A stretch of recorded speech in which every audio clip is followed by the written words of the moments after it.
Let's bring him on. Allen Robinson, Pro Bowl wide receiver in the National Football League. 11 years as a wideout in the National Football League as well. Make sure you follow Allen on X, where he's always giving it to you there.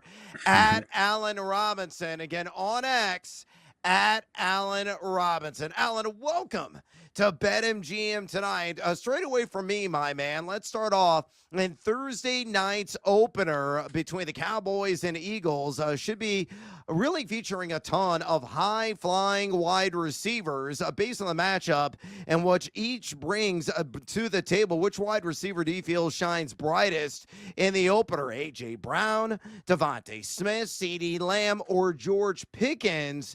Each one of those guys has significant plus odds of cracking the 100-yard mark. Who's your pick and why that person crosses the hundo mark? I got to go with George Pickens, man. I think him coming over from the AFC, it's not too many teams that's, as familiar with him as they should be, and playing alongside CeeDee Lamb, them trading Micah Parsons. I think the Dallas Cowboys offense this season is going to be poised to have a big year, and the Dallas Cowboys are going to need them to have a big year. So I'm looking for George Pickens to come over and make an immediate impact right away. Him and CeeDee Lamb, a great 1-2 combo. I think a lot of focus will be on CD, which will give George some one-on-one matchups. Ooh, Alan, Jack, to have you on, man, because two teams that I'm excited for. And I think we've talked about this before. Chicago, because I like the Ben Johnson hire, and I'm a Caleb Williams truther, so we'll see if that works out for me. And I'm not as low as everybody else on Trevor Lawrence, man. I think that he was a little overhyped a couple of years ago, but I love the Liam Coen hire. Like what he did at Kentucky, like what he did last year with Baker Mayfield. If you get a phone call from either of those organizations, and the goal is to win immediately this year or next year, at least be a playoff team, who do you think has the higher ceiling this year with those two head coaches and those two young quarterbacks? I would say Chicago. I think Ben Johnson coming over obviously has a familiarity with that division and that conference, but at the same time, I think that's a team that's ready to win outside of them building the young quarterback. Obviously, you have DJ Moore, you have a veteran receiver, you have a veteran running back room. They had a pretty good defense over the last couple of years. Being in Detroit, playing against that defense last year, having Jalen Johnson on the outside, having being able to even add to that as well by bringing in some young talent. You have a Romo Dunze who's he still has a lot of potential and was very much untapped last season. So being able to bring in Ben Johnson, I think you'll see their defense continue to be able to play at a high level. And I think Ben Johnson will really make a large impact on that offense. There was a July night, man, where I didn't want to talk baseball because I was just ready for football season. So we ranked our quarterbacks, our top 5 or top 10. I don't even remember what it was. And I had Mahomes number 1. And we got phone calls the next night. People were angry, that Josh Allen should be number 1. Joe Burrow should be number 1. So again, let me go Lamar, Josh Allen, Joe Burrow, Patrick Mahomes. If you could go play with one of those guys this year, who would it be? Would it be as easy as you go play with Mahomes and he's the GOAT? Or is there somebody maybe that you would prefer a little bit more? It's easy, man. It's Mahomes. When you just look, and I'm a little biased because I've played in that system before. Having Coach Nagy, who's their offensive coordinator. So I have a lot of familiarity with that system, and I know how that system operates. You have some teams that are very schematic when it comes to the X's and O's, but really what takes Kansas City to another level is they are a matchup-based offense. When you get into certain formations and certain concepts for them, right away, depending on if Patrick likes the matchup, it's one and done. If that's Kelsey, if that's the X receiver, it's one and done right there, which I think allows him to play so fast because, again, it's pre-snap, all go special, single high. He's taking the X, one and done. We're talking to the great Allen Robinson right now, Pro Bowl wide receiver, 11 years in the NFL as a wideout. Make sure you follow him on X, would you kindly?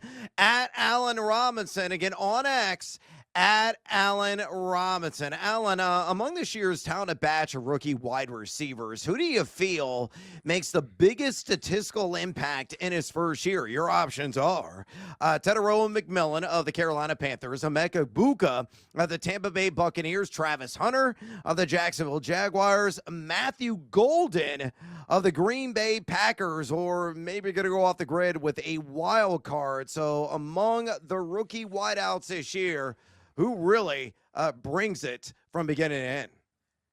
I'm torn between two of those guys. I'm torn between Golden and also Emeka Ibuka. I think he was at Ohio State, he was one of the most polished receivers to me when you just looked at his entire career and what he was able to do at Ohio State, being able to be such a constant, steady receiver. But also, Golden has stepped into a situation where, Green Bay is looking for that guy who can threaten all three levels of the field. And I think he is that. Has phenomenal hands, a great route runner, good at the line of scrimmage, So I'm torn between both of those guys, but if I had to choose one, I gotta go with Ibuka, man. He's the person who's just been so steady for me as, just watching college football year in, year out. Whenever they needed a play, he was a guy who was gonna make it. Yeah, and he's got a golden opportunity right now, to say the least, to start off the season on a very right foot there in Tampa with Jalen McMillan out. And, of course, Chris Godwin still working his way back from that gruesome ankle dislocation that he suffered last season. Alan, we'll get you out here on this.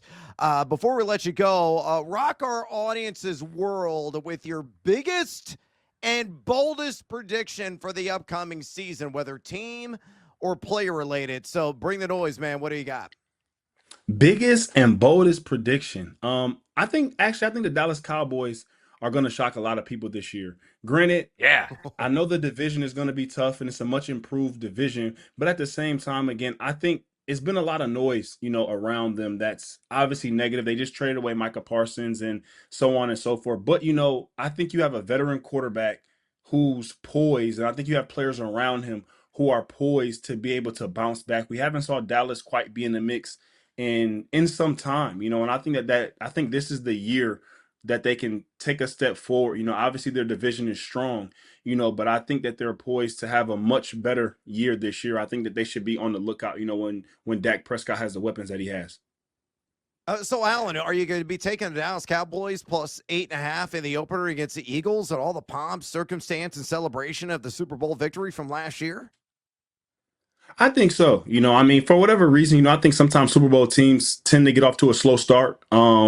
With all that excitement and everything going on, So I think Dallas again, especially week one. I think there'll be a team to watch out for on Thursday. George Pickens, if you see this man, go ball out, man. I got high hopes for you this season, my guy. Go show me something. Yeah. Yeah, and I hope you're right, man, because I am fully invested in a lot of George Pickens in fantasy football this season, Alan. Outstanding stuff. Allen Robinson, Pro Bowl wide receiver, 11 years as a wideout in the National Football League. Give him a follow, would you kindly, on X, at Allen Robinson. Again, on X, at Allen Robinson. Alan, we appreciate the time, and I've been told we're going to be talking to you next week, so I can't wait to touch base with you after week one, baby. Can't wait. Oh, yeah. Looking forward to it. See you, fellas.